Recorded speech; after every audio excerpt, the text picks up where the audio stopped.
안녕하세요. 최근에 UPS 주가 3분기 실적 발표하고 나서 깜짝 상승했다는 소식 아마 들으셨을 텐데요. 단기적으로는 분명 좋은 소식인데 오늘은 좀 시야를 더 넓혀보려고 합니다. 지금부터 한 5년 뒤, 그러니까 2030년쯤요. UPS는 과연 어떤 모습일까요? 이 거대한 운송 공룡의 미래를 들여다보는 거 정말 흥미진진할 것 같습니다. 밝은 전망도 있고 매력적인 기회들도 보이는데 동시에 또 앞길을 가로막을 수 있는 만만치 않은 위험 요인들도 분명히 있거든요. 자, 그럼 한번 제대로 파헤쳐 볼까요? 앞으로 5년 동안 UPS가 마주하게 될 기회, 그리고 도전, 그 복잡한 방정식을 함께 풀어보시죠. 우선 긍정적인 측면부터, UPS에게 펼쳐질 기회 요인들부터 한번 살펴보겠습니다. 앞으로 한 5년, 그 시간 동안에 현재 UPS를 좀 괴롭히는 몇몇 골칫거리들이 해결될 수 있다. 이런 전망이 나오더라고요. 예를 들면 한동안 논란이 됐던 무역 관세 문제 같은 거요. 네, 그렇죠. 예를 들어 미국의 새로운 행정부가 들어서면서 정책 기조가 바뀔 수도 있는 거고, 혹은 시간이 지나면서 자연스럽게 국제적인 합의나 조정 이런 걸 통해서 관세 장벽이 좀 완화될 가능성도 있고요. 설령 그런 외부 변화가 없다고 해도 UPS가 스스로 이제 사업 구조를 조정한다거나 공급망을 최적화하는 식으로 그렇게 적응해 나갈 가능성도 충분히 생각해 볼 수 있습니다. 변화 적응력 중요하니까요. 아마존과의 관계 변화? 이것도 되게 흥미로운 지점인데요. 처음에는 UPS가 아마존 물량 많이 잃으면서 이거 위기 아니냐? 이런 시각도 있었잖아요. 맞아요. 단기적으로는 분명 타격이었죠. 근데 이제 UPS 경영진은 이걸 오히려 장기적인 체질 개선 기회로 보고 있는 것 같아요. 아마존 물량이 줄어든 만큼 상대적으로 마진율이 더 높은 다른 기업 고객들, 예를 들면 헬스케어나 중소기업 같은 그런 좀 특화된 고수익 사업 분야에 역량을 집중하겠다, 이런 전략이죠. 단순히 물량만 많은 것보다는 수익성 높은 사업 구조, 이게 더 중요하다는 판단인 겁니다.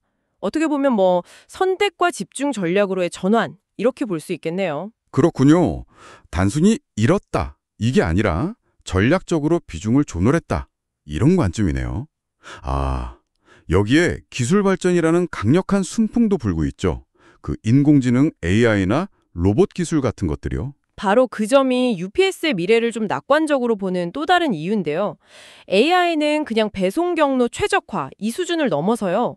물류센터 내에서 분류 오류를 확 줄인다거나 아니면 예상 못한 수요 급증을 미리 딱 예측해서 인력이나 차량을 효율적으로 배치하는 거, 이런 데 활용될 수 있습니다. 로봇 기술은 또 그 힘든 하역 작업 같은 거 자동화해서 생산성 높이고 작업 환경도 개선하고요. 이런 기술들이 단순히 비용 절감 효과만 있는 게 아니라 배송 정확도나 속도를 높여서 서비스 품질 자체를 올리는 효과도 가져올 수 있죠. 전기차나 하이브리드 차량 도입 확대, 이것도 빼놓을 수 없겠네요. UPS가 가진 어마어마한 운송 차량들 규모 생각하면 연료비 절감 효과만 해도 상당할 텐데요. 물론입니다. 연료비 절감은 바로 직접적인 수익성 개선으로 이어지죠.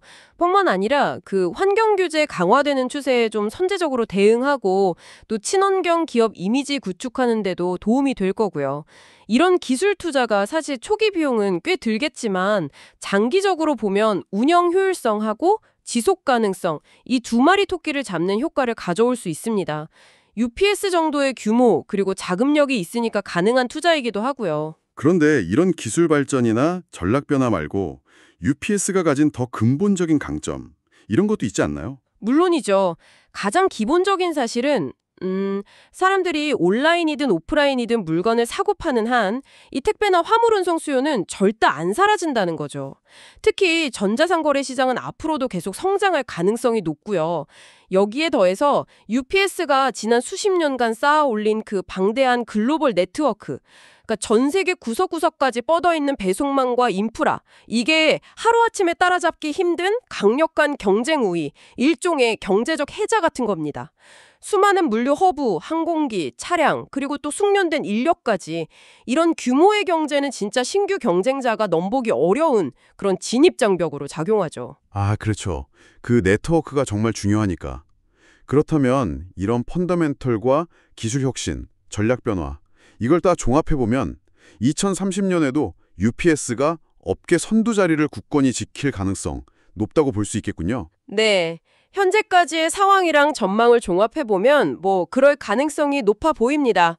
물론 예상치 못한 변수가 생길 수도 있겠지만 UPS가 가진 기본적인 경쟁력이랑 또 변화에 대한 적응 노력을 고려하면 긍정적인 시나리오를 그려볼 수 있는 거죠. 하지만 세상에 완벽한 건 없듯이 UPS의 미래에도 분명 그림자가 존재합니다. 마냥 장밋빛 전망만 있는 건 아니죠. 특히 투자자 입장에서 가장 신경 쓰이는 부분 중 하나가 바로 그 배당금 문제인 것 같아요. 현재 UPS 배당 수익률이 7% 넘을 정도로 상당히 높은 편이고 1999년 상장 이후에 한 번도 배당금을 줄인 적이 없다는 점, 이게 큰 매력 포인트였잖아요. 그런데 이 배당금이 삭감될 수도 있다, 이런 우려가 나오고 있다고요? 네, 바로 그 점이 현재 UPS를 둘러싼 주요 논쟁거리 중 하나입니다. 실제로 그 모닝스타 같은 분석 기관에서는 UPS 이사회가 장기적으로 건전한 재무 구조를 유지하려고 설정한 목표 배당 성향이라는 게 있거든요.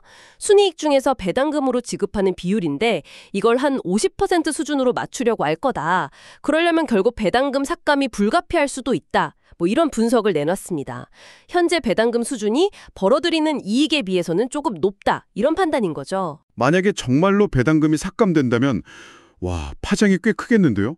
단순히 주가가 떨어지는 거 그 이상의 문제가 될 수도 있겠어요. 그렇습니다. 배당금 삭감은 주가 하락은 물론이고 특히 그 안정적인 현금 흐름을 중요하게 생각하는 배당주 투자자들 있잖아요. 그분들한테는 UPS의 투자 매력을 확 떨어뜨리는 요인이 될 겁니다. 수십 년간 이어져 온 배당 성장이라는 그 신료에 금이 가는 셈이니까요. 여기서 이제 중요한 질문이 생기는 거죠. 단기적으로 주주들의 환심을 사려고 높은 배당을 유지하는 것과 회사의 장기적인 성장, 경쟁력 강화를 위해서 그 돈을 기술 개발이나 인프라 확충에 투자하는 것. 이 사이에서 경영진은 어떤 균형점을 찾아야 할까? 이건 UPS뿐만 아니라 많은 성숙 단계 기업들이 안고 있는 딜레마입니다. 투자 결정에 있어서 정말 중요한 포인트네요. 또 다른 위험 요인으로는 역시 그 거시 경제 상황을 빼놓을 수가 없겠죠. 올해 저희도 경험했지만 경기가 꺾이면 소비가 줄고 물동량이 감소하면서 운송회사들은 진짜 직격탄을 맞을 수밖에 없으니까요. 맞습니다. 만약에 앞으로 5년 안에 전 세계적으로 소비자들이 그냥 지갑을 다져버리고 기업들 생산, 운송 활동이 크게 위축되는 심각한 경기 침체가 온다. 그러면 UPS에게는 그야말로 최악의 시나리오가 될 수 있습니다. 운송 물량 자체가 확 줄어버리면 아무리 내부적으로 효율성을 높이고 비용을 줄인다고 해도 실적 악화를 피하기 어렵죠. 특히 UPS처럼 고정 비용이 높은 사업 구조에서는 매출 감소가 이익 감소로 이어지는 폭이 더 클 수도 있거든요. 이런 외부 환경 변화에 대한 취약성, 이건 항상 염두에 둬야 할 부분입니다. 그리고 아마 많은 분들이 가장 궁금해하실 위험 요인일 텐데요. 바로 아마존입니다. 단순히 UPS에게 맡기던 물량을 줄이는 걸 넘어서 직접적인 경쟁자로 부상할 가능성은 없을까요? 그 제프 베이조스의 유명한 말, 당신의 마진은 나의 기회다. 이 말이 딱 떠오르는데요. 정확히 그 점을 지적해야 합니다. 아마존은 지난 몇 년간 정말 무서울 정도로 자체적인 물류 네트워크 구축에 막대한 투자를 해왔습니다. 거대한 풀필먼트 센터부터 시작해서 자체 배송 트럭, 배송 기사, 심지어는 항공 화물 운송 네트워크까지 막 갖춰나가고 있죠. 처음에는 자사 물품 배송 효율성을 높이려는 목적이 컸겠지만 이제는 그 규모랑 역량이 상당한 수준에 이르렀어요. 만약 아마존이 이 방대한 인프라를 활용해서 자사 물품뿐만 아니라 외부 판매자나 기업들의 물류까지 처리하는 본격적인 3자 물류, 그러니까 쌈필 사업자로 나서기로 결정한다면 어떻게 될까요? 생각만 해도 좀 아찔한데요. UPS 입장에서는 정말 강력한 경쟁자의 등장을 의미하는 거잖아요. 그렇습니다. 아마존이 가진 그 자본력, 기술력, 그리고 고객 기반을 생각하면 만약 본격적으로 물류시장 지배력을 노린다. 그러면 UPS는 정말 힘겨운 싸움을 벌여야 할 수도 있습니다. 그리고 그 싸움의 승패는 누구도 쉽게 예측하기 어렵죠. 이게 단순히 두 회사 간의 경쟁을 넘어서요. 거대 기술 기업이 기존 산업의 경계를 허물고 새로운 판도를 만들어가는 더 큰 흐름의 일부로 볼 수도 있습니다. 유통회사에서 시작해서 클라우드 컴퓨팅 시장 장악하고 이제는 물류까지 넘보는 아마존의 행보를 보면 충분히 가능한 시나리오라고 할 수 있습니다. 정말 복잡한 상황이네요. 긍정적인 요인도 많은데 위험 요인들도 하나하나 무게감이 상당합니다. 자, 그럼 이 모든 정보를 종합해서 2030년 UPS의 모습을 한번 그려볼까요? 키스 스페이시라는 분석가는 UPS가 지금보다 더 효율적이고 수익성 높고 또 시장 변화에 더 민첩하게 대응하는 회사가 될 거다 이렇게 예측한다고요? 네, 그 분석가는 UPS 경영진이 그 아마존 물량 감소 이후 보여준 전략적 방향 전환, 즉 고수익 사업에 집중하고 비효율적인 부분을 과감히 정리하려는 노력, 이걸 긍정적으로 평가합니다. 단기적인 어려움 속에서도 장기적인 체질 개선을 위한 결정을 내렸다, 이거죠. 그리고 아까 이야기했던 AI, 로봇공학, 친환경 운송수단 같은 기술 발전의 혜택, 이게 향후 5년 안에 실질적인 운영 효율성 증대랑 수익성 개선으로 가시화될 거다, 이렇게 기대하고 있습니다. 단순히 구호에 그치는 게 아니라 실제 재무 성과로 이어질 거라는 전망이죠. 그럼 가장 민감한 문제였던 배당금. 이거에 대해서는 어떻게 예측하나요? 삭감될 가능성이 높다고 보나요? 아니면 유지될 거라고 보나요? 그 분석가는 배당금이 삭감되지 않을 가능성에 조금 더 무게를 두는 것 같습니다. UPS 경영진 역시 그 배당 프로그램이 오랜 기간 회사를 신뢰해온 주주들에게 얼마나 중요한 의미를 갖는지 잘 알고 있기 때문에 가능한 한 배당금을 유지하거나 점진적으로 늘리려는 노력을 할 거다. 이런 예측입니다. 물론 여기는 전제 조건이 다르죠. 현재 진행 중인 비용 절감 및 효율화 노력이 성공적으로 성과를 거둬서 배당금을 지급하고도 충분한 현금 흐름을 확보할 수 있어야 한다는 거. 주주들의 신뢰를 잃는 건 경영진에게도 큰 부담이기 때문에 다른 재무적 수단을 동원해서라도 배당 약속을 지키려야 할 가능성이 높다. 이렇게 보는 것 같습니다. 그래서 이게 다 무슨 의미일까요? 결국 UPS의 5년 뒤 모습을 결정짓는 가장 큰 변수는 여전히 외부 환경, 그러니까 거시경제 상황이랑 아마존의 항보라는 거군요. 근데 흥미로운 점은 분석가가 앞으로 5년 안에 심각한 경기 침체가 절대 없을 것이라고 단언하기보다는 아마존이 UPS의 핵심 사업 영역을 직접적으로 위협하는 전면전을 벌이지는 않을 것이라고 예측하는 데 더 자신감을 보인다는 점이라면서요? 네, 그 점이 흥미롭습니다. 아마존이 물론 자체 물류 역량을 계속 강화하겠지만 UPS가 오랫동안 구축해온 B2B 물류나 아니면 특수 화물 운송 같은 영역까지 직접적으로 침투하면서 전만전을 벌이는 건 아마존에게도 상당한 부담이 될 수 있다는 거죠. 규제 당국의 견제 가능성도 있고 또 아마존 입장에서는 물류 외에도 집중해야 할 다른 사업 기회들이 많기 때문일 수도 있고요.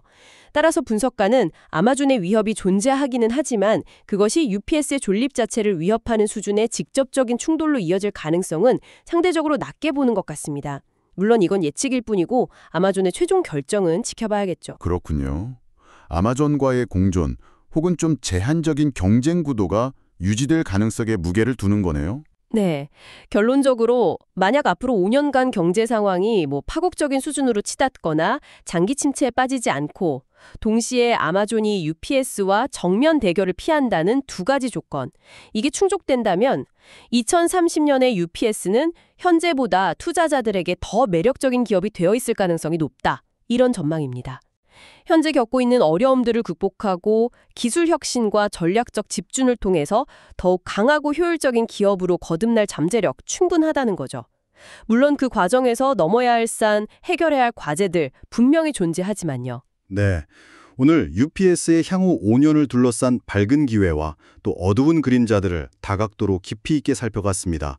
기술 혁신과 운영 효율성 개선이라는 강력한 엔진을 장착할 기회가 있는 반면에 또 배당 정책을 둘러싼 내부적인 딜레마, 예측 불가능한 거시경제의 파도, 그리고 아마존이라는 거대한 경쟁자의 잠재적 위협, 이런 만만치 않은 도전들이 공존하는 복잡한 상황이네요. UPS의 사례는 오늘날 많은 기업들에게 시사하는 바가 큰 것 같습니다.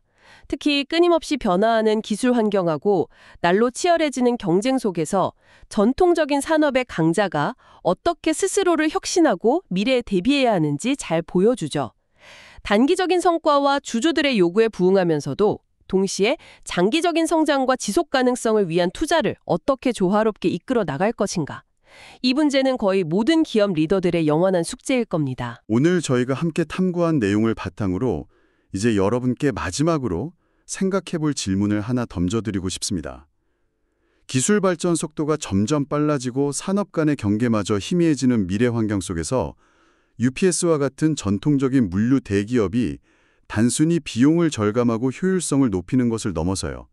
지속적인 성공을 위해 반드시 갖춰야 할 핵심적인 민첩성, 어질리티란 구체적으로 무엇을 의미할까요? 단순히 빨라지는 것 외에 어떤 종류의 유연함과 적응력이 필요할까요? 다음 시간에 더욱 흥미로운 이야기로 돌아오겠습니다.